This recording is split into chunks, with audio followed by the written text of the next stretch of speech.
bonsoir à tous. C'est un plaisir pour nous de nous retrouver dans vos maisons ou peu importe là où vous êtes.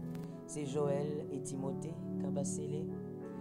Nous venons passer un moment de prière avec vous, un moment d'enseignement dans le cadre de Famille Glorieuse, une célébration qui se passe à l'enceinte de l'église Aïna de la Cité Verte. Et donc, nous voulons expérimenter des moments de gloire avec les familles, des moments de grâce avec les familles. Et avant même de commencer notre enseignement, nous aimerons adorer avec vous, adorer Jésus, comme j'aime le dire. On ne va pas vous apprendre comment adorer. Nous allons simplement dire ce que le Saint-Esprit dépose dans nos cœurs. Grand Sauveur, grand Seigneur, nous élevons ton nom Jésus. Maître fidèle, nous élevons ton nom, Père incomparable. Source de plusieurs victoires, nous t'élevons, le rocher des âges. Celui qui nous a permis d'être là. Admirable tu es Jésus. Et pour toi je vis. Oh, pour toi je vis. Pour toi je vis. T'adorer c'est mon plaisir. Pour toi je vis. Pour toi je vis. Je vis pour toi. Pour toi je vis. Pour toi je suis. Pour toi je vis. T'adorer c'est mon plaisir. Le grand Sauveur, le grand Seigneur, pour toi je vis. Le Maître éternel, le Maître véritable, pour toi je vis. Incomparable par lui-même et excellent par lui-même. Le Dieu qui règne, le Dieu qui ne change pas. Heureusement que tu ne changes pas. Heureusement que tu es le même. Heureusement, Seigneur, que nous pouvons nous appuyer sur un rocher qui demeure le même. Un rocher qui reste ferme quoi qu'il arrive. Un rocher qui reste égal à lui-même. Un rocher qui est inébranlable. Un rocher qui ne connaît pas de vulnérabilité. Un rocher fidèle. Heureusement que nous t'avons, Rabosha. Heureusement que j'ai pour moi le Dieu de Jacob. Heureusement que j'ai pour moi le Dieu d'Israël. Heureusement que j'ai pour moi le Dieu fidèle. Heureusement que j'ai pour moi le Dieu qui ne chancelle pas. Heureusement que j'ai pour moi un rocher qui demeure. Alléluia, Jésus. Tu es Seigneur le plaisir des âges, les plaisirs des âges. Je dis pour toi je vis. Pour toi je vis. Adonai, pour toi je vis. Pour toi je vis. Jésus, pour toi je vis. Pour toi t'adorer, c'est mon le Dieu incomparable. C'est toi qui comptes dans nos vies, Jésus. C'est toi, Seigneur, qui est admirable. Et c'est toi qui comptes dans nos vies, l'agneau de Dieu. Tu es le seul qui compte, le Dieu excellent, Jésus. Tu es le seul qui compte, le Maître véritable. Tu es le seul qui compte, le rocher des âges. Tu es le seul qui compte, le Dieu fidèle. Seigneur éternel, tu es l'unique et le véritable qui compte réellement. Tu es celui, Père, en qui je peux mettre mon espérance. Et je sais, Seigneur, que je ne me trompe pas. Je sais que tu es celui, Père, qui mérite, Seigneur, d'être aimé. Oui, Salomon dit, tu mérites d'être chéri. Tu mérites, Père éternel. Tu es celui qui compte dans nos vies. Tu es le Maître qui compte dans nos vies. Admirable secours, admirable sauveur. Seigneur, j'ai contemplé, j'ai regardé. Seigneur, j'ai observé les hommes et j'ai compris qu'il n'y a que toi qui compte. J'ai observé et Seigneur, je me suis rendu compte que réellement il n'y a que toi qui compte. Oh, le Maître fidèle. Te bénissons, Yahweh. C'est toi qui compte. Mon âme te bénit, Yahweh. Mon âme te célèbre, Yahweh. Tu es digne. Mon âme, oh Dieu. Mon âme, Seigneur, te bénit. C'est toi Mon âme qui t'élève, compte le roi des gloires, vraiment. le rocher de tous les Tu temps. es digne de louange. C'est toi qui compte vraiment. Tu es digne de louange. C'est toi qui compte vraiment. Tu es digne de louange. Jésus, tu comptes, c'est toi qui comptes vraiment. Tu es digne de louange. C'est toi qui comptes pour moi.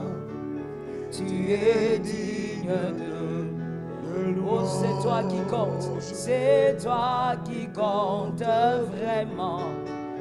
Tu es digne de louange. C'est toi qui comptes vraiment. Tu es digne de louange. Oh Père éternel, tu es digne, Seigneur, d'être aimé. Tu es digne d'être élevé, Jésus. Tu es digne d'être aimé au milieu de plusieurs. L'amour de mon tu cœur, es la digne joie de d'être mon aimé cœur. au milieu d'une multitude. Le Dieu que mon cœur a tu es digne, aimé. Seigneur éternel. Le Dieu tu que mon mérites cœur a d'être cru. gardé. Tu mérites En d'être toi j'ai chéri. cru. Tu mérites, Seigneur, En toi d'être j'ai cru, la joie Seigneur de dans mon nos cœur. vies, dans En nos toi cœurs. j'ai cru. Toi, tu es digne. Le Seigneur de ma vie. L'agneau de Dieu. Le Ô Dieu Père plein de grâce, le incomparable, Dieu plein de qui est bonté. semblable à celui-là, qui est comparable à celui Tu qui fais des est choses élevé au-delà de notre au-dessus de tous les intelligence. noms, Shemere qui est Boya. comparable à celui qui est Au-delà de élevé notre au-dessus sagesse, de tu toute fais des existence. choses. Au-delà Admirable de notre Sauveur, intelligence, tu accomplis des admirable choses. Père, rocher admirable. En toi nous croyons, Oh en toi Seigneur nous croyons. éternel, Nos cœurs te Seigneur, bénissent, nul n'est Yahweh. comme toi, nul ne fait les L'amour choses de comme mon toi. cœur. Nul ne réalise Le Dieu les de ma choses vie. comme toi. Ô Père incomparable, merci L'amour qui a Saint-Esprit. rempli mon cœur, celui Merci qui un jour Jésus, fidèle Seigneur. est entré dans ma vie. Merci Saint-Esprit. Oh, alléluia. Bien-aimé, Parce que j'avais accepté. j'aimerais aussi que pendant ces instants, tu puisses dire au Seigneur, Père, je te fais confiance. Oui, Jésus, je te fais confiance quoi qu'il arrive. Je te fais confiance même si je ne comprends pas. Oui, si tu peux simplement le dire avec un cœur rempli de foi. Dis-le, merci Seigneur. Oh, je te fais Seigneur, je te confiance, fais Adonai. confiance, Seigneur. Le Dieu de ma vie, Je le Dieu crois de en mon toi, salut. Yahweh. Le Je Dieu crois qui en me ta borde, sécurité. le Dieu qui s'occupe de moi. Je crois en le ta Dieu qui bonté. veille sur mes pas, le Dieu qui Je veille crois sur en ma tes vie. largesses. Le Dieu qui veille sur ma famille, crois en tes sur ma tendresses. nation et sur mon église. Je crois en tes Seigneur, je te compassions. fais confiance. Je crois Le que tu Maître n'abandonnes pas fidèle, ceux qui Ô t'appartiennent. puissant de Jacob, Oh, j'ai tu as dit, confiance en même toi. si une mère Seigneur, je ne vois qui pas allait tout, mais faire je sais abandonner que son tu es enfant, là. moi je ne vous Seigneur, je abandonnerai ne point. comprends pas tout, mais Je je ne vous sais que tu délaisserai es là. point. Seigneur, je ne Oh, maîtrise Père, pas tout, mais je sais que tu es tel là. que tu as Oh conçu Père incomparable, les véritable humains, tu as dit, sauveur, une mère qui allait ne peut pas véritable abandonner son mère, enfant. véritable rocher, Mais tu dis, même si véritable une mère Seigneur. le faisait, Seigneur, je te fais confiance. moi je ne vous abandonnerai Le Maître point. incomparable, Sharabababo Seigneur kerebo Jésus. saya. Oh Je t'aime, Adonai, Adonai. Je crois en ton amour. Adonai. Je crois que tu ne nous abandonneras pas. Je crois qu'en ce moment tu es avec nous, tu ne nous abandonnes pas. Quoi qu'il arrive, tu es là. Quoi qu'il arrive, tes bontés sont là. Oh Quoi Père qu'il arrive, tu es là, incomparable. tu es bon, tu es Oh merveilleux. Seigneur, je Tu te es digne de fais louange, tu es digne de confiance. célébration. Et Reçois la gloire, Jésus, reçois l'honneur, reçois je la te majesté. fais confiance. Que la louange te revienne, Oh que la gloire te Jésus, revienne. je Oh, te fais Maréboché. confiance. Oh Oh Jésus, Jésus, je te fais confiance. Quoi qu'il arrive, je te fais confiance. Mon Jésus, je te fais confiance. Quoi qu'il arrive, je te fais confiance. Mon Jésus, je te fais confiance. Quoi qu'il arrive, Yahweh, je te fais confiance. Et Rabouni, je te fais confiance. Oh mon Jésus, je te fais confiance. Quoi qu'il m'arrive, je te fais confiance. Mon Jésus, Yahweh, je te fais confiance. encore une fois, mon Jésus, je te fais confiance. Quoi qu'il m'arrive, Yahweh, je te fais confiance. Oh oui, mon Seigneur, je te fais confiance. Tendre ami, Shebelebo, je te fais confiance. Saint-Esprit, Yahweh, nous te faisons oh, confiance. Rebo, Shekerebo, Nous croyons que c'est toi qui es au contrôle. Nous croyons que c'est toi ce qui que tu veille. tiens dans ta main, qui peut Nous remplir croyons cela? que c'est toi qui gardes. Quand tu as fermé, Nous croyons que qui c'est peut toi qui ouvrir? épargne du danger. Et quand tu as ouvert, qui Nous peut croyons que c'est fermer? toi qui nous Sharabababo. protège, Père. Qui, Nous croyons, qui Seigneur, peut que toi fermer? tu es au-devant En de toi, nous Seigneur, et tu tu as sais ce ouvert. que tu fais. Nous croyons que tu es là, Seigneur, Croyons en et tu toi, ton veilles. amour est Jésus. grand, ton amour est puissant, Oh, merci, ton Seigneur. amour est véritable, Merci, Yahweh. Jésus. Gloire à toi, Père. Gloire à toi, le Dieu de mon Merci, amour. Adonai. Le Dieu de nos vies. Sois béni, Jésus. L'amour de nos cœurs, l'amour de notre Alléluia. enfance. Gloire à toi, Le Jésus. Dieu que nous avons rencontré. Merci, Le Saint-Esprit. Dieu qui n'a jamais menti. Tu n'as Gloire jamais à toi, menti. l'agneau de Dieu. Tu ne nous rends pas confus, Yahweh. Que Dieu Tu ne soit nous confonds béni. pas, Seigneur. Que Dieu soit glorifié. Merci, Jésus. Jésus est fidèle. Jésus est incomparable. Oh oui, nous pouvons aller comme ça dans l'adoration pendant des heures, car à chaque fois que nous entrons dans les profondeurs, nous réalisons que ce ne sont pas encore les lieux profonds, que nous pouvons aller bien au-delà. Le Seigneur est admirable. Ce soir, comme on le disait, nous venons dans le cadre de Famille Glorieuse. Ce sont des enseignements commencés depuis quelques mois. Nous parlons de la gloire qui doit entourer les familles selon le Seigneur. Et nous sommes en train de parler depuis, je crois, 3 vendredis. Nous parlons des portes à ne pas ouvrir dans le mariage. Il y a des portes à ne jamais ouvrir. Le 4e. 4 vendredis. Ça, c'est le 5e. Ok, ça c'est le 5e. Il y a des portes donc dans le mariage à ne jamais ouvrir. Lorsque vous les ouvrez, il y a un grand danger qui commence. Lorsque vous les ouvrez, au fait, vous avez ouvert ce que vous ne pourrez maîtriser. Lorsque vous les ouvrez, vous avez ouvert la boîte de Pandore. Vous ne savez pas exactement ce qu'il y a à l'intérieur. Et donc, nous sommes en train de parler de ces choses à ne jamais faire, afin de vivre des familles glorieuses.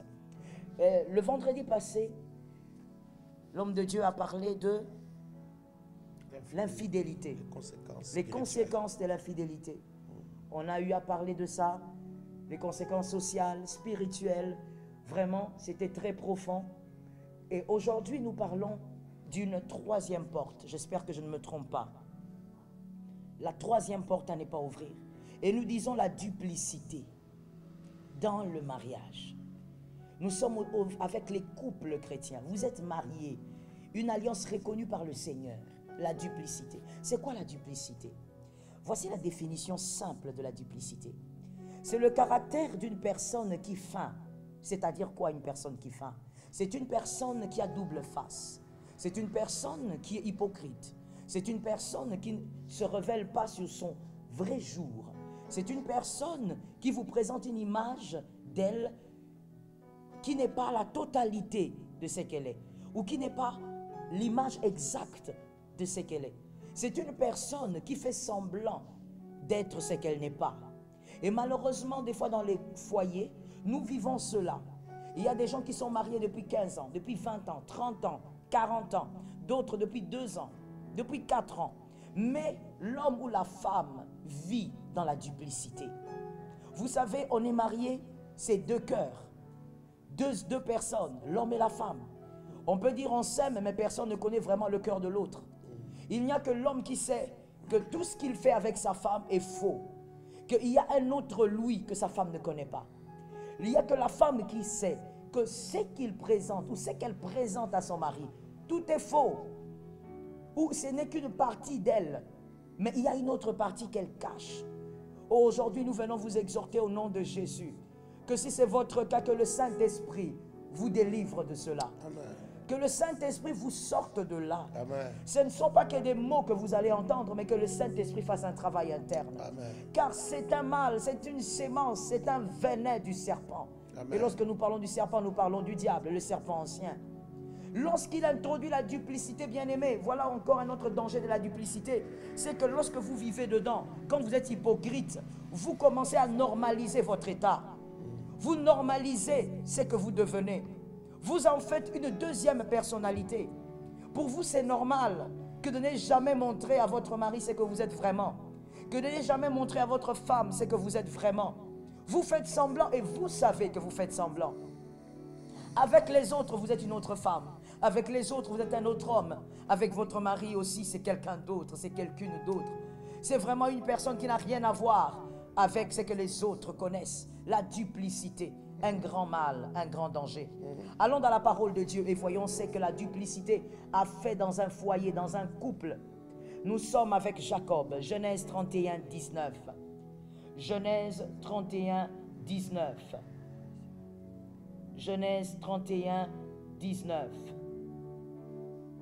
Nous lisons au nom de Jésus. Amen. Laban était allé tondre son petit bétail. Rachel vola les téraphins de son père. Nous voyons une Rachel.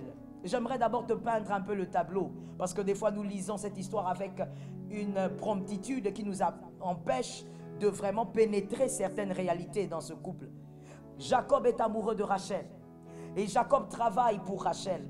Mais malheureusement, Laban, qui est son oncle, qui est aussi un grand trompeur, un grand doubleur, qui lui donne Léa parce qu'il dit, selon la coutume, il ne peut pas épouser la petite sœur avant la grande. Donc finalement, Jacob se soumet et prend Léa parce qu'il veut Rachel. Et Laban qui lui dit, travaille encore 7 ans. Cet homme est tellement amoureux, mon frère, ma soeur, qu'il travaille 14 ans pour une femme. Je pense que c'est la plus lourde de toutes les dots. Il travaille 14 ans pour une femme. Écoute, quand il travaille 14 ans, ça ne veut pas dire qu'il a Rachel chez lui. Non, selon la coutume juive, il ne peut pas avoir Rachel. Il ne touche pas à Rachel. Donc il travaille 14 ans et admire simplement la beauté de sa vie et l'amour de sa vie au loin. Jacob finalement arrive à avoir cette femme Rachel. Mais dans ce couple, vous constaterez quelque chose. Que Rachel était mariée à Jacob. Elle aimait l'amour avec Jacob, mais elle n'était pas vraiment amoureuse de Jacob. Quand je dis elle aimait l'amour, qu'est-ce que je veux dire? Rachel aimait l'amour que Jacob lui donnait. Jacob réalisait, ce sont des choses que les femmes ressentent. Je pense que madame, mademoiselle, vous comprenez ce que j'ai dit. Peut-être que les hommes auront du mal, mais vous me comprenez. C'est-à-dire la femme sait ressentir quand un homme l'aime beaucoup, quand elle peut vivre un amour fou avec un homme, quand elle peut se sentir confortable avec un homme. Elle sait très bien voir que celui-là, même au point de tout laisser pour moi. Rachel savait ça. Mais elle-même, Rachel n'était pas très attachée à Jacob. On va le voir. Elle n'avait pas un amour au fond pour Jacob. Mais elle avait compris que Jacob l'aimait tellement que c'était un amour intéressant. Et finalement, Rachel accepte d'être avec Jacob. Mais Léa, par contre, qui était, si on peut le dire d'une manière un peu simple, qui était le fruit du hasard, qui était la volonté de Laban, Léa aime Jacob. Léa est amoureuse de Jacob. Léa, quand elle suit Jacob, elle adhère au Dieu de Jacob, elle abandonne tout. Léa, quand elle suit Jacob, elle oublie les idoles de la maison de son père, elle suit Jacob. Mais par contre, Rachel, la Bible dit dans ce verset, elle vole les téraphins de son père et elle les cache. Vous les verrez aussi dans Genèse 31, 33 à 35. 33 à 35, vous verrez là où Rachel cache donc les idoles de son père. La Bible dit que Laban était fâché. Il vient, il cherche dans la tente de Léa, dans la tente des servantes de Léa. Mais là, il n'y a rien. Mais quand il va chez Rachel aussi, Rachel avait déjà placé les idoles sous son chameau. Elle s'était bien positionnée. Elle pose la question à son père, qu'est-ce que tu veux? Et finalement, son père lui dit, les idoles, où sont mes téraphins? Rachel entre dans le mensonge. Rachel ment son père. Rachel ment son mari. Rachel ment tout le monde. Même ses servantes, Rachel ment.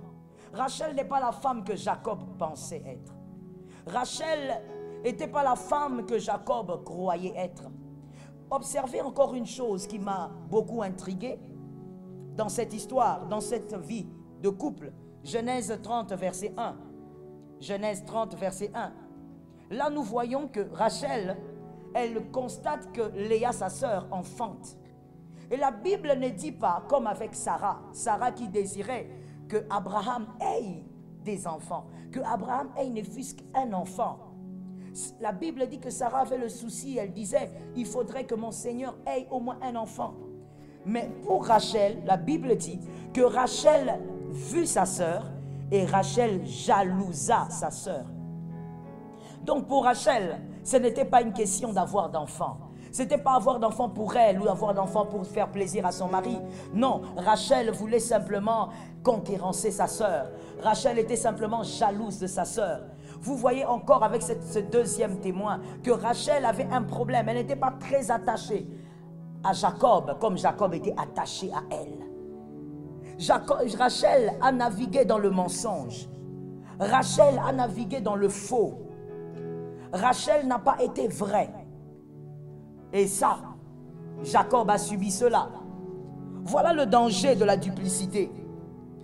Le danger d'être fausse ou d'être faux devant votre conjoint. Vous vous dites certainement que personne ne me voit, personne ne sait. Certainement vous vous dites que ce que je fais, je joue tellement bien le jeu que mon mari ne sait pas, ma femme non plus. Mais ce que vous ne savez pas, c'est que c'est une porte que vous avez ouverte qui va introduire la sémence du serpent. Le diable va commencer à contrôler votre foyer. Parce que la duplicité attire le mensonge. On ne peut pas être hypocrite sans être un menteur. L'hypocrisie est associée au mensonge. Vous vivrez donc dans le mensonge. Vous introduirez le mensonge. Autre chose encore que Rachel fait, certainement que Jacob était dépassé. Voici ce que Rachel fait dans Genèse 30 au verset 14 jusqu'au verset 16. Genèse 30, 14 à 16. C'est que Rachel attendait son mari Jacob. C'était le jour, comme elles étaient à deux. Jacob devait donc partager les nuits. Il y a des nuits où il couchait chez Léa et d'autres chez Rachel. Et donc c'était la nuit où Jacob devait coucher chez Rachel, la femme qu'il aimait, la femme de la grande dot. Et quand Jacob arrive, Léa lui dit non, non, non, tu viens chez moi. Mais Rachel qui dit non, Jacob plutôt qui dit non. Aujourd'hui je dois aller vers la femme que j'aime, la femme de ma jeunesse, la femme de mes rêves. Léa lui dit non, non, non, c'est que tu ne sais pas, c'est que ta bien-aimée Rachel a vendu la nuit d'aujourd'hui contre les mandragores. Jacob étonné, mais il était obligé de se soumettre à cela. Qu'est-ce qui s'est donc passé? Reuben, le fils de Léa, revient du champ avec des mandragores. Ce sont des plantes qui ont plusieurs vertus d'ailleurs. Et quand Rachel voit les plantes, un peu comme avec l'histoire d'Ésaü et de Jacob, elle voit les plantes, elle dit « Donne-moi les mandragores ». Léa lui dit « Non, je te donne les mandragores seulement si tu acceptes que Jacob dorme chez moi aujourd'hui. » Et Rachel qui dit « Mais où est le problème? Il peut dormir chez toi, mais donne-moi les mandragores. » Vous savez bien aimé là-dessus, il peut y avoir plusieurs débats théologiques. Pourquoi? Parce que les mandragores ont plusieurs vertus. Ce sont des plantes qui servent à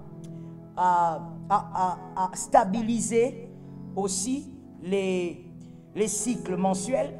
Ce sont des plantes qui servent à guérir plusieurs maladies. Mais ce sont aussi des plantes qui étaient utilisées dans les rituels exotériques pour faire les voyages astrales. Donc, ici, certains pensent que Rachel avait pris cela pour la fécondité, mais d'autres aussi pensent qu'elle avait utilisé cela pour les rituels exotériques, puisqu'elle était attachée aux idoles. La Bible ne nous dit pas exactement pourquoi Rachel avait pris ses mandragores, mais ce qui est sûr, c'est qu'elle a échangé la nuit avec sa sœur. Elle a vendu son mari en disant « Prends Jacob, dors avec Jacob, mais donne-moi les mandragores. » Regardez un peu à quel point Rachel n'était pas la femme que Jacob pensait. Jacob pensait être devant la femme qu'il aimait. Mais Rachel était une femme à double face. Rachel était une femme qui était dans ce mariage pour ses intérêts exclusivement. Rachel était là parce qu'elle se sentait aimée par un homme et non parce qu'elle aimait cet homme. Voici le mal de la duplicité dans un couple. La duplicité ouvre la première brèche. Je vous ai dit, ça attire le mensonge. Et ce mensonge risque même de se répandre au niveau des enfants. Il y a des couples où vous verrez les enfants mentir, vous n'avez pas idée. Et des fois, les parents se consolent en disant, ils sont encore petits. Non, le mensonge que l'enfant pratique quand il est tout petit ou enfant, c'est le mensonge qu'il va grandir avec. Il te ment dans la maison pour un stylo. Un jour, il mentira un autre pour de l'argent. Un jour, il deviendra l'escroc du quartier. Au fait, le mensonge que vous créez, l'atmosphère de mensonge que vous, parents, vous entretenez dans votre couple par la duplicité, va régner au milieu de vos enfants. C'est comme ça que certains parents, on peut leur dire, voici ton fils a fait tel dégât, ta fille a fait tel autre dégât. Les parents n'arrivent pas à croire. Et des fois, je m'étonne en voyant les parents dire, mais quand est-ce que tu es devenu comme ça? Non, ton fils est devenu comme ça depuis qu'il a 3 ans, depuis qu'il a 5 ans, depuis que toi, père, tu as décidé de vivre dans la duplicité. Tu n'as jamais montré à ta femme l'homme que tu es vraiment. Toi, maman, tu n'as jamais montré à ton mari la femme que tu es vraiment. Tu as introduit donc le mensonge. Les enfants grandissent dans le mensonge, avec un esprit de mensonge. Oh oui, j'ai déjà vu des enfants de 8, 9 ans, mais être possédé d'un esprit de mensonge. Il a un esprit en lui. Il ment et il peut tout faire pour vivre dans le mensonge. Oui, on a vu des choses comme ça, mais comment c'est arrivé? Comment cela a été possible? À cause aussi de cette porte qui est dangereuse. La duplicité dans un foyer. Des fois, on a l'habitude de dire, non, c'est pas grave, c'est juste un petit mensonge pour avoir la paix. Oh, je veux dire à quelqu'un ceci, sors du mensonge du diable. Le diable ne peut pas te donner la paix. Amen. On ne peut pas utiliser les armes du diable pour imposer la volonté de Dieu. Amen. Tu ne peux pas dire que tu veux mentir un peu à ton mari pour avoir la paix. Le shalom de Jésus, le shalom c'est Jésus lui-même. C'est lui le prince de la paix. Amen. Si tu veux la paix, tu invoques Jésus. Si tu veux la paix, cherche le moyen des dieux. Mais n'utilise pas la duplicité en disant c'est pour qu'il y ait la paix dans mon foyer. Tu utilises des mauvaises armes et finalement il y aura une guerre dans ta famille. Il y aura une guerre dans ta maison. Tu es en train de préparer ou de créer des enfants qui vivront dans le mensonge, qui vivront dans le mal. Vous savez, s'il y a une chose qui est dangereuse lorsqu'on est en couple, c'est lorsqu'on fait des enfants. On aime faire les enfants, mais on oublie que lorsqu'on fait les enfants, ces enfants risquent de devenir ou de vivre ou de produire le double de tout ce que nous produisons. Si cela est positif, les enfants vont produire le double des choses positives. En fait, tout ce que vous faites auprès de vos enfants s'amplifie. Si c'est les choses bonnes, les bonnes choses, si c'est le bien, ça s'amplifie. Et quand c'est le mal, ça s'amplifie aussi. Regardez avec David. David, l'homme selon le cœur de Dieu. David, lui, il a tué pour se protéger d'une relation anormale, une relation d'adultère. David a tué Uri et finalement il a eu Salomon. Mais regardez Salomon qui est son fils, qui est même le résultat ou le produit de cette relation. Salomon, lui, il abandonne carrément les dieux de son père à cause des femmes. David a tué un homme à cause d'une femme, mais Salomon a abandonné l'alliance à cause des femmes. Tout ce que vous faites s'amplifie dans la vie de vos enfants. Les parents qui prient beaucoup auront aussi des enfants qui seront des grands prieurs. Amen. Même si dans leur jeunesse, ils sont un peu négligents, ne vous en faites pas. C'est une atmosphère que vous avez déjà créée dans votre maison. Amen. Tout ce que vous vivez avec votre mari, avec votre femme, c'est une atmosphère que vous créez dans la maison. Amen. Et c'est une sémence qui pénètre les enfants. Lorsque vous vivez dans la duplicité, même si personne ne sait que vous mentez tout le monde, la sémence entre auprès de votre fils, auprès de votre fille, auprès de votre bébé qui est encore en train de téter. La sémence entre. Parce que le diable aime ces gens de terrain. Afin de garder la sémence du mensonge dans votre enfant. Faites attention. La deuxième chose que cette porte, qui est très dangereuse, fait lorsque vous l'ouvrez, c'est que vous vivez dans une illusion. Tout ce que vous bâtissez sur le mensonge, bien-aimé, finit par s'effondrer un jour. J'espère que tu as dit Amen là où tu es. Amen. Tout ce que vous bâtissez dans le mensonge finira par s'écrouler un jour. On ne peut pas bâtir dans le mensonge et voir un building s'élever. Vous finirez par voir les choses s'écrouler comme un château de cartes. Le mensonge ne peut pas être le fondement sur lequel vous bâtissez votre foyer, car le mariage ou le foyer émane de Dieu. Ça sort de Dieu. Tout ce qui vient de Dieu est pur. Tout ce qui vient de Dieu doit avoir pour fondement la vérité. Bien-aimés, si vous construisez dans le mensonge, sachez-le, un jour ou un autre, vous verrez votre foyer s'écrouler. Il y a des hommes qui m'ont dit des fois dans mon bureau, qui sont entrés dans mon bureau pour me dire, mais maman, je ne comprends pas. Pasteur, je ne comprends pas. Quand est-ce que ma femme est devenue comme ça? Quand est-ce que ma femme a eu l'audace de me tromper? Mais au fait, c'était devant vos yeux. Vous avez cultivé le mensonge. Et lorsque vous bâtissez dans le mensonge, tout ça, tout ce que vous voyez est illusionnaire. Tout ça est faux. Un jour, le diable, comme il est toujours le maître de la destruction, le maître du scandale, le diable viendra souffler sur votre couple. Et vous allez vous rendre compte que tout ce que vous avez bâti durant des années n'était qu'un mensonge. Sortez de la duplicité. Évitez la duplicité. Évitez l'hypocrisie. Soyez vrai. Soyez capable de dire la vérité et de vivre dans la vérité. Ouais, j'aimerais ajouter quelque chose là. Comme ça, Vivre dans la vérité, surtout. Oui, vivre dans la vérité. Je crois que tout ce qui a commencé par les mensonges ne pourra se maintenir que par les mensonges. On ne peut pas avoir pour fondement des mensonges et arriver à bâtir la vérité sur les mensonges, sur un fondement de mensonges. Lorsqu'on a commencé sur les mensonges, à bâtir sur les mensonges, on sera toujours appelé, toujours invité à faire la suite dans le mensonge. À faire la suite dans les mensonges. J'ouvre une parenthèse ici par rapport au droit.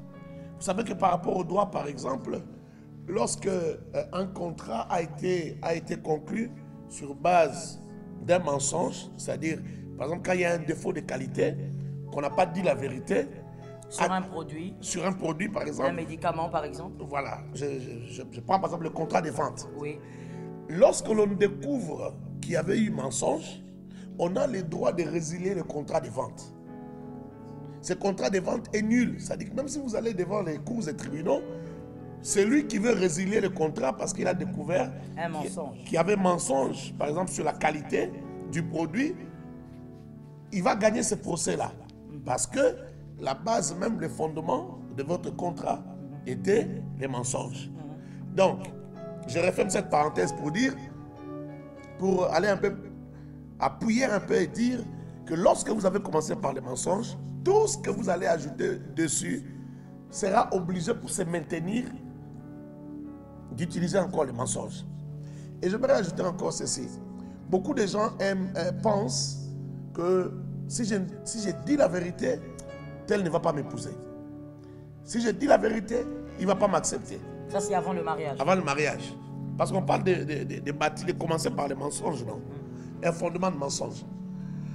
Elle ne va pas accepter, elle ne va pas m'accepter parce que je ne peux pas dire tout ce que j'ai fait. Je ne peux pas dire tout ce qui m'est arrivé dans la vie.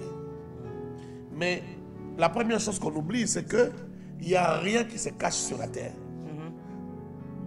Tout ce que vous cachez aujourd'hui finira toujours par transparaître, par apparaître au grand jour, par se faire connaître.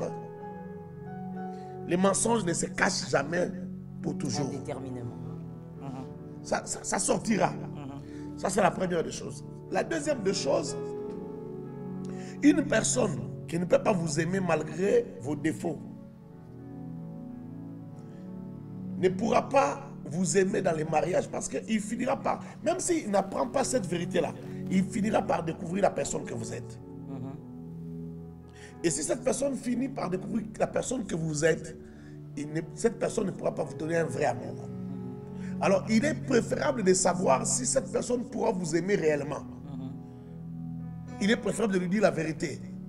Vous avez eu à faire des avortements, dites-lui la vérité avant le mariage. On vous a arraché les trompes, dites-lui la vérité avant le mariage. Monsieur, vous avez été un grand voleur, un grand bandit, vous avez fait la prison, ou vous avez connu je ne sais pas quel problème, dites la vérité. Vous avez amené une fille à l'avortement et la fille est décédée. Dites la vérité à la femme que vous voulez épouser. Entretenir les mensonges vous invitera à vivre toute votre vie dans les mensonges. Et j'aimerais dire encore une autre chose très importante, c'est que la vérité libère. La vérité libère. Lorsque vous vivez dans les mensonges, vous vivez prisonnier. Vous vivez prisonnier. Mais lorsque vous dites la vérité, ça vous libère. Vous devenez libre. Vous ne serez plus, vous n'allez plus vivre dans la peur. Vous ne serez plus stressé. Vous n'aurez plus peur qu'on dévoile, qu'on vous accuse. Vous n'aurez plus peur. Quand vous vivez dans les mensonges, à chaque fois que vous avez l'impression que la vérité va paraître au grand jour, vous aurez peur. Vous allez commencer à sursauter, même quand il n'y a rien. Quand quelqu'un a une humeur qui n'est pas très bonne, vous aurez peur. Vous allez croire que est-ce qu'il a découvert la vérité? Oui. Est-ce qu'il y a quelque chose? Alors qu'il n'y a rien. Vous allez vivre stressé pour rien. Vous allez souffrir pour rien. libérez la vérité, vivez dans la vérité. Et si je dois faire un autre commentaire par rapport aux enfants, vous savez, les enfants nous observent beaucoup. Les parents sont les premiers éducateurs, ils sont les premiers modèles, les premiers exemples pour les enfants. Quand vous mentez, ou quand vous ne vivez pas selon la vérité, vous vivez dans la duplicité, les enfants vous observent. Et les enfants, j'aimerais insister sur ça, les enfants sont plus intelligents que nous le croyons. Les enfants sont plus intelligents que nous ne le pensons. Ne considérez pas seulement les points qu'ils font à l'école. Ils sont plus intelligents que les points qu'ils font à l'école. Les enfants sont plus intelligents que les notes qu'ils ramènent de l'école. Les enfants observent beaucoup. Et si vous vivez dans la duplicité, ce que vous faites, c'est ce que les enfants aussi feront. Moi, quand je vois un enfant qui a tendance à cacher des choses, à sursauter quand vous le surprenez, je comprends que ses parents aussi ne vivent pas dans la vérité. Je comprends que les parents de cet enfant-là ont l'habitude peut-être de dire à l'enfant, quand on vient le chercher, de dire non, dites que nous ne sommes pas là. Attention, ne dis pas que je suis là. Attention, ne dis pas que c'est moi qui ai fait ça. L'enfant adopte automatiquement cette façon de voir le monde. Et vous allez donc bâtir des grands menteurs, des grands trompeurs, des gens qui ne sont pas vrais, des gens qui ne vivent pas leur vraie vie, qui vivent dans les apparences. Donc voilà un peu le commentaire que je voulais ajouter à ce niveau-là. Et oui, et en parlant évidemment de avant le mariage, comme tu viens de dire, une vérité qui ne peut pas être supportée avant le mariage, comment vous allez y entrer avec dans le mariage? En d'autres termes, si il faut résumer le avant-mariage ou pendant les fiançailles, on dirait que celui qui ne peut pas supporter ton passé ne pourra pas vivre avec toi dans le mariage. Il faut absolument que celui qui est capable de supporter ton passé soit celui qui sera dans la barque avec toi pour toute la vie. Oui. Parce que c'est ton passé, même si évidemment ne doit pas conditionner ton présent ou ton futur, mais ton passé fait partie de ta vie. Tu ne peux pas te dissocier de cela. Mais il y a une chose aussi que certaines personnes des fois m'ont dit et se plaignent de ça. Il s'agit de quoi? Il s'agit, au fait, comme on le dit dans le mariage, la femme ne veut pas vivre dans la duplicité. Mais lorsqu'elle dit la vérité à son mari, lorsqu'elle dit tout ce qu'elle est à son mari attend toujours une occasion pour lui rappeler. Voilà pourquoi tu as été déviergé. Voilà pourquoi on t'avait violé. Voilà pourquoi tu n'as pas su rester tranquille et tu as fait un enfant. Voilà pourquoi telle chose t'est arrivée. Voilà pourquoi tu te comportes comme une prostituée. Au fait, parce que la femme avait parlé d'elle. Parce que dans le mariage, la femme a refusé la duplicité. Et même les hommes, il y a des hommes qui en souffrent parce qu'ils ont été sincères avec leur femme. Ça devient comme un fardeau. Je me rappelle qu'il y a peut-être 2 semaines, 3 semaines, j'étais en train de régler aussi ce problème dans un couple. Ça devient un fardeau pour l'homme. Ça devient un fardeau pour la femme. Il dit, mais il fallait donc que je me taise. Depuis que j'ai parlé, il suffit d'un petit rien pour que tu me sortes tout mon passé. Voilà aussi l'erreur. J'aimerais par là dire ceci avant de te laisser dire quelque chose. J'aimerais dire ceci pour ce genre de cas. Ne rendez pas votre mari pire. Ne rendez pas votre femme pire. Ne transformez pas votre mari en monstre et vice-versa. Si votre femme est franche avec vous, c'est parce qu'elle veut vivre dans un mariage de pureté, un mariage de vérité. Mais son passé, ne l'utilisez pas comme une arme pour la blesser à chaque fois qu'il y a un problème. Madame, n'utilisez pas le passé de votre mari pour blesser à chaque fois qu'il y a un problème. Sinon, vous êtes en train de museler cet homme. Vous êtes en train de museler cette femme. La personne se dira, plus jamais je ne dirai quelque chose. Même si quelque chose m'arrive dans le mariage, je ne lui dirai pas. Parce qu'il utilise toujours mon passé pour me faire du mal, pour me rappeler combien je suis mauvais ou mauvaise. Moi, je dis, et nous avons l'habitude de le dire, le mariage, c'est pour les hommes adultes. Le mariage, c'est pour les femmes adultes. Il ne s'agit pas ici de l'âge. Il s'agit d'une maturité d'esprit. Il faut avoir une certaine sagesse avant de se marier. Quand quelqu'un te confie son cœur, tu dois être assez sage pour bien le tenir. N'en profite pas pour l'écraser à chaque fois que tu peux le faire. Je pense que on ne peut pas vivre un mariage béni, un mariage solide, un mariage qui est appelé à vivre jusqu'à ce que la mort vous sépare, si vous ne savez pas pardonner. Quelqu'un qui rappelle à son conjoint, à sa conjointe, son passé, son mal, ça veut dire que cette personne n'a pas avalé, n'a pas accepté, n'a pas encaissé, n'a pas donc pardonné. Parfois, on n'arrive pas comment dire, à séparer les pardons et le fait de ne pas oublier. Quand on a pardonné, on oublie. Quand on a pardonné, ça veut dire qu'on a encaissé. On a avalé. Lorsque vous rappelez à votre femme la vie qu'elle a menée avant le mariage, ça veut dire que vous n'avez jamais accepté ça. Vous n'avez, comment le dire, vous n'avez jamais conçu cela, vous n'avez jamais accepté que c'est ça la réalité, c'est ça la vraie vie, et que vous pouvez être heureux ensemble et laisser ce passé-là. Donc, ça fait partie du pardon. Vous n'avez pas pardonné. Vous pouvez dire, non, je ne ressens pas la colère. Non, non, mais vous n'avez pas accepté. Il faut accepter, il faut vous pardonner vous-même et vous devez pardonner aussi à votre épouse. Vous devez accepter ce que vous avez fait, les erreurs que vous avez commises. Vous devez aussi accepter les erreurs que votre épouse, votre mari a commises. Donc, c'est un manque de pardon. Et là où il n'y a pas de pardon, on ne vivra jamais heureux. Déjà soi-même, quand on ne se pardonne pas, on ne sera pas heureux. Oui. Parce qu'à chaque fois que cela monte dans votre cœur, vous aurez des remords. Vous allez avoir la culpabilité. Et vous allez avoir envie parfois même de mourir, de vous faire du mal. Vous allez avoir envie d'abandonner. Le découragement va s'inviter si vous ne vous pardonnez pas vous-même. Et à plus forte raison quand vous ne pardonnez pas à votre conjoint ou à votre conjointe. Vous allez le blesser. Vous allez la blesser. Vous allez dire ce qui est inapproprié. Vous allez poser des actes, pire encore, parfois même inconsciemment.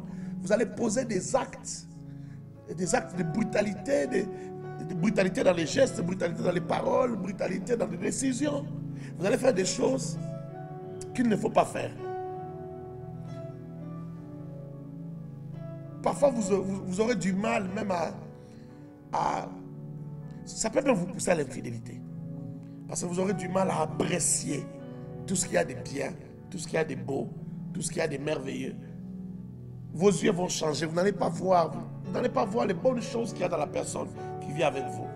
C'est comme si vous avez un appareil ou un instrument qui a du prix, mais vous ne savez pas vous en servir. Vous ne savez pas apprécier la valeur de la chose. Vous pouvez avoir une belle guitare qui coûte cher, mais comme vous ne savez pas jouer à la guitare, elle ne vous sert à rien. Ce sont les autres qui vont commencer à regarder votre épouse, regarder votre mari, l'apprécient, et ils vont même vous plaindre. Ils vont dire, cette personne ne se rend pas compte de la grâce que Dieu lui a faite. Mais c'est parce que simplement vous êtes resté piégé dans le passé. Vous n'avez jamais pardonné à votre femme. Vous ne vous êtes jamais pardonné d'avoir épousé cette femme-là. Vous considérez que c'est une erreur. Quand ça vous monte, quand la colère vous monte, vous considérez que c'était une erreur que vous avez faite. En fait, c'est un manque de pardon. Oui. Et on comprend aussi par là que donc le mariage est, je crois qu'il est le meilleur cadre qui devrait aider les conjoints à grandir spirituellement. Parce que quand les cœurs ne changent pas, quand le cœur ne grandit pas spirituellement, vous ne pouvez pas manifester ces genres de fruits. Par exemple, le pardon. Généralement, les gens font beaucoup semblant à l'église. Les gens font beaucoup semblant dans les regroupements des cultes. Ils présentent au fait un visage qui n'est pas vraiment le leur. Mais c'est dans le couple que vous devez apprendre à être vrai, apprendre à grandir spirituellement, apprendre à prier ensemble, apprendre à lire la parole, apprendre à changer. C'est dans le couple que vous devez faire grandir le sens du pardon, le sens de la patience et beaucoup d'autres choses. Mais je crois qu'on ne doit pas arrêter de grandir en tant qu'enfant de Dieu. Amen. Parce que je pense aussi que dans la vie de plusieurs, il suffit de s'arrêter au fait qu'on s'est converti. On est converti, On est diacre dans une église, on est ancien, on est pasteur, on est ceci ou cela. Et ça nous suffit. On donne l'offrande, les dîmes. Mais on a arrêté de grandir comme enfant de Dieu. Ton cœur n'arrive pas à supporter certaines choses, à oublier, à pardonner, à vaincre certains combats. Je crois qu'il faut faire un travail interne aussi.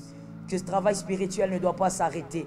Et ayez l'humilité d'enfant de Dieu, c'est-à-dire capable de rentrer devant le Seigneur et de dire, moi j'ai un cœur qui est rancunier, moi j'ai un cœur qui ne supporte pas telle ou telle autre chose. Guéris mon cœur, délivre mon cœur. Moi je crois que la première personne pour les mariés, la première personne qui doit dire que mon mari est un converti, que ma femme est un enfant de Dieu, c'est le mari ou la femme. Ouais. Si votre femme ne peut pas dire, si votre femme ne... Je ne dis pas en public, parce qu'en public, elle peut le dire pour couvrir son mari. Ouais. En public, elle peut le dire pour couvrir sa femme. Moi, je dis en secret, est-ce que votre mari confesse que sa femme est vraiment convertie? Que sa femme a vraiment rencontré Jésus? Est-ce que votre femme confesse en secret que vous êtes vraiment un modèle de chrétienté pour elle? Il y a des choses qu'on ne peut pas vaincre sans un cœur transformé. On a parlé du pardon, on ne peut pas pardonner si le cœur n'est pas transformé. Amen. On ne peut pas oublier les méfaits si le cœur n'est pas transformé. Il faut que le Saint-Esprit touche là-dedans. Mais pour ça, il faut accepter un travail en vous. Donc, les portes à ne jamais ouvrir parce que le mensonge va accompagner. Les enfants, surtout, le mensonge va écrouler tout ce que vous bâtissez. Que cette porte ne s'ouvre jamais dans votre vie. Que cette porte ne s'ouvre jamais dans votre foyer. Si votre mari ne vous encourage pas à dire la vérité, priez pour son cœur. Si votre femme ne vous encourage pas à dire la vérité, priez pour son cœur. N'oubliez jamais en tant qu'enfant de Dieu qu'il n'y a pas un pouvoir plus puissant que la prière. La prière est puissante parce qu'on converse avec Dieu. Et lorsqu'on parle avec Dieu, il vous transmet sa gloire. Il vous transmet son pouvoir. Il vous transmet sa puissance. Et donc, lorsque vous priez, les choses bougent. Lorsque vous priez, les événements changent. Lorsque vous priez, les cœurs les plus durs peuvent s'ébranler. Lorsque vous priez, le cœur de pierre peut devenir un cœur de chair. Amen. La prière a un pouvoir. Un enfant de Dieu qui ne croit pas à la prière n'en est pas un. C'est mon avis. Un enfant de Dieu qui ne connaît pas le pouvoir de la prière a raté quelque chose dans sa chrétienté. Donc, au-delà de tout ce qu'on a dit, s'il y a des choses qui vous empêchent à être vrai devant votre femme, devant votre mari, il y a des barrières. Parce que quand vous êtes vrai, vous subissez, vous devenez victime de votre vérité. Priez.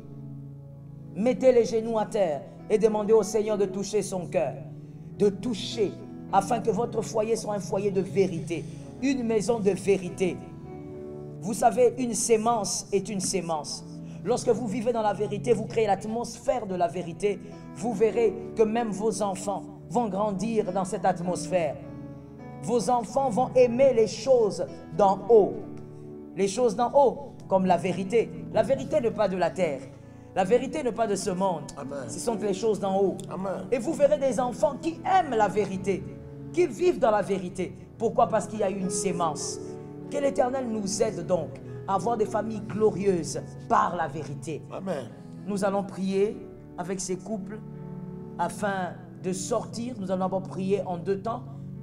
Nous allons d'abord prier pour tous les couples qui ont vécu dans le mensonge. Même si vous avez du mal peut-être à l'accepter entre vous, mais pendant que nous serons en train de prier, recevez cette parole-là. Et en deuxième lieu, nous allons prier pour tous les couples, afin que la vérité qui est Christ demeure dans les couples. Jésus est fidèle. Amen. Tu peux prier pour les couples qui ont vécu jusqu'ici dans le mensonge, afin que le Seigneur les délivre de cette sémence. Merci Seigneur. Merci Jésus. Alléluia. Alléluia. Saint-Esprit. Alléluia. Nous chantons un cantique avant de prier. Alléluia.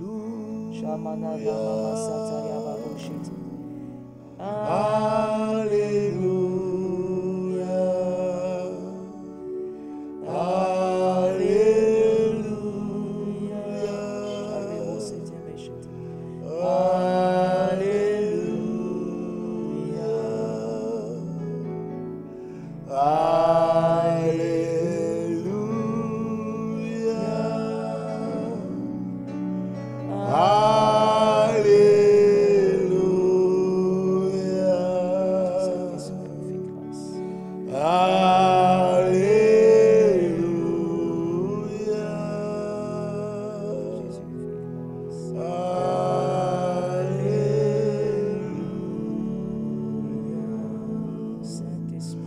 Tu es le roi. Tu es le roi. Tu es le roi.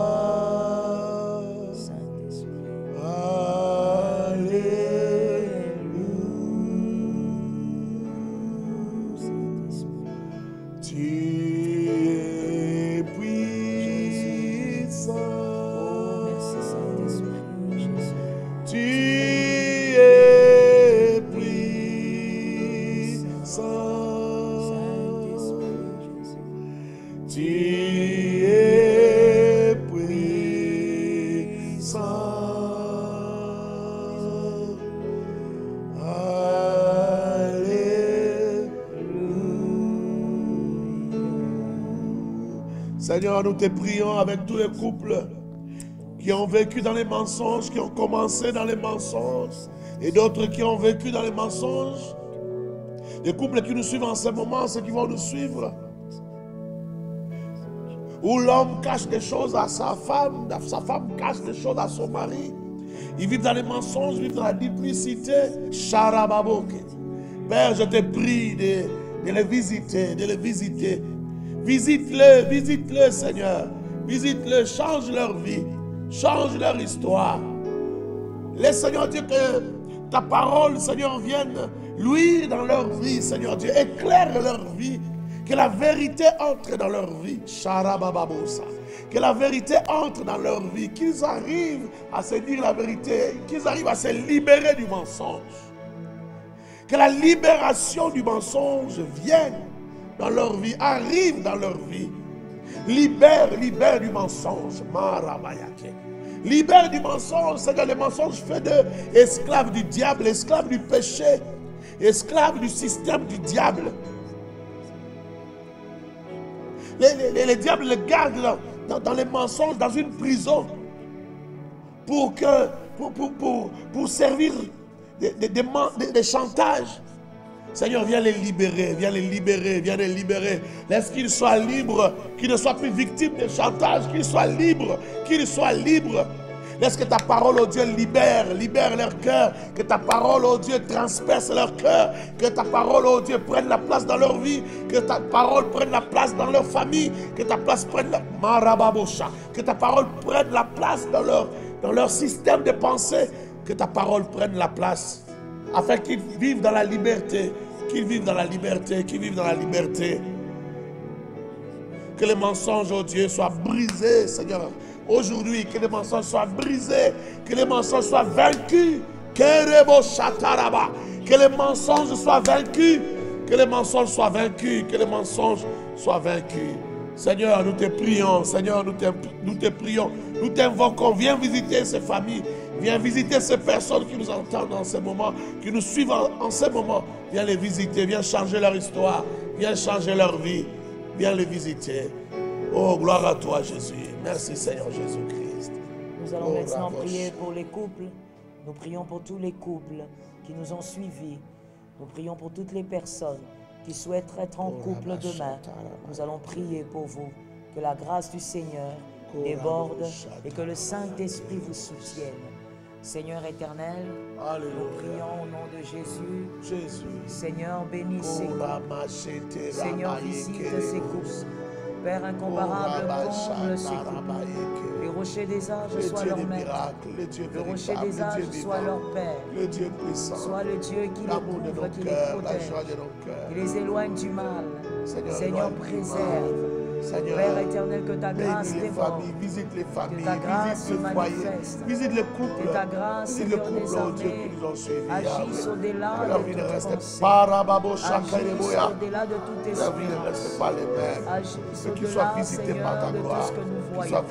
Père, donne la paix à ces couples, donne la paix, Seigneur, à ces couples par ta grâce.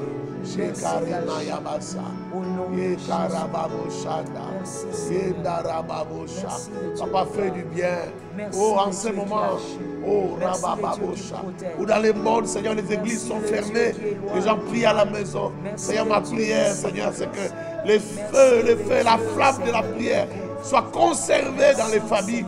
Que la flamme de la prière soit conservée dans les familles, soit conservée dans le couple. Que le couple ait le temps de prier ensemble, de passer des moments dans la prière, des moments aussi, Seigneur Dieu, dans la vérité, des moments de confession mutuelle, des moments pour se dire la vérité.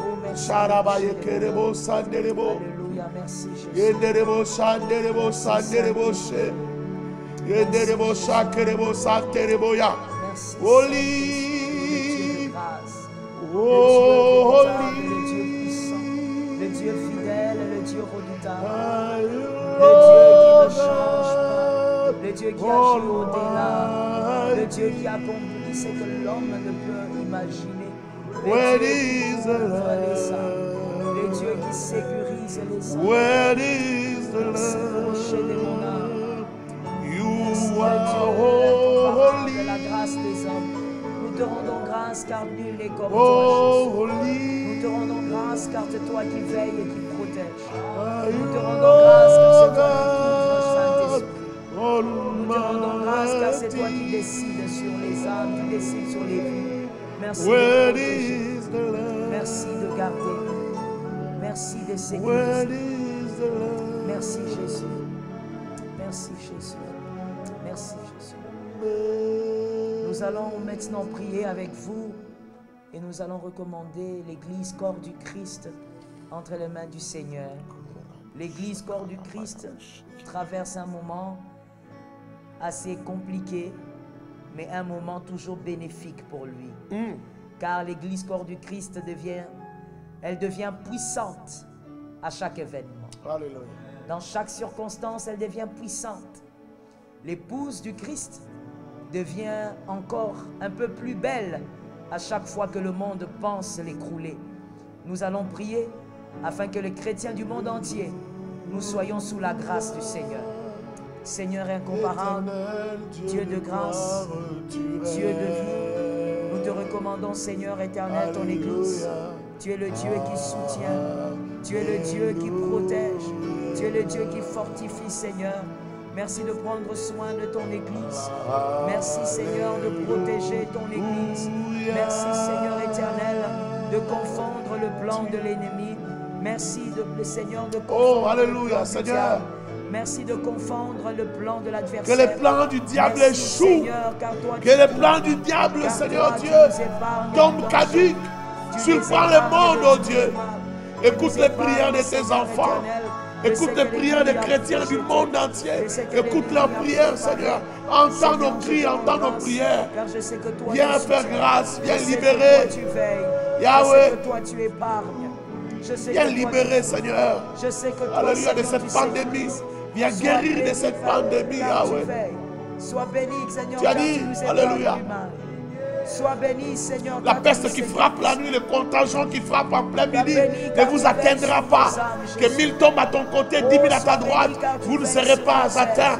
Seigneur, laisse que ces paroles, oh alléluia, soient vécues, que ces paroles soient réelles dans nos vies, dans les vies de tous les chrétiens du monde entier. Jésus, accorde ta grâce. Sois béni pour ce que tu réalises. Digne pour ce que tu accomplis. Sois béni pour ce que tu fais, Seigneur. Sois béni, Adonai. Alléluia. Alléluia.